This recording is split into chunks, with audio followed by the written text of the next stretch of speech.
2024 সালের July August গণ অভ্যুত্থানের বর্ষপূর্তি উপলক্ষে শাহবাগে ছাত্রদলের সমাবেশ অনুষ্ঠিত হয়েছে।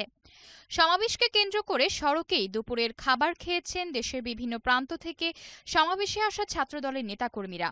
খাবার শেষে অনেকে সড়কের উপর পানির বোতল সহ বিভিন্ন ধরনের ময়লা আবর্জনা ফেলেছেন। তাই সমাবেশ শেষে শাহবাগের চারপাশে সন্ধ্যা 6:30টার দিকে ছাত্রদলের বিভিন্ন ইউনিটের নেতাকর্মীদের সড়ক পরিষ্কার করতেও দেখা গেছে। প্ল্যাকার্ড, ব্যানার, পানির বোতল ও অন্যান্য বর্জ্য তারা ব্যাগে ভরে নির্দিষ্ট স্থানে ফেলেন। এ সময় উপস্থিত নেতাকর্মীরা স্লোগান দেওয়ার পরিবর্তে পরিচ্ছন্নতা কার্যক্রমে অংশ নেন। প্রায় ঘণ্টাব্যাপী চলে এই পরিচ্ছন্নতা অভিযান। সড়ক পরিষ্কার করা ছাত্রদলের নেতাকর্মীরা জানান, সমাবেশের আগে ছাত্রদলের নেতাকর্মীদের উদ্দেশ্যে অনেকগুলো কেন্দ্রীয় নির্দেশনা ছিল। তার মধ্যে একটি সমাবেশ শেষে সড়ক পরিষ্কার করা। আমরা সেই নির্দেশনা অনুযায়ী সড়ক পরিষ্কার করেছি। এটা হলো কি, আমরা এই জায়গাগুলো লাইব্রেরিজ আমাদেরই নেতা কর্মী যারা আমাদের ভাই বোনরা এই জায়গাগুলো ইউজ করেছেন, এই জায়গাগুলো নোংরা হয়ে গিয়েছে। আমরা কখনো চাবো না এই জায়গা নোংরা সাধারণ মানুষের ন্যূনতম কষ্ট।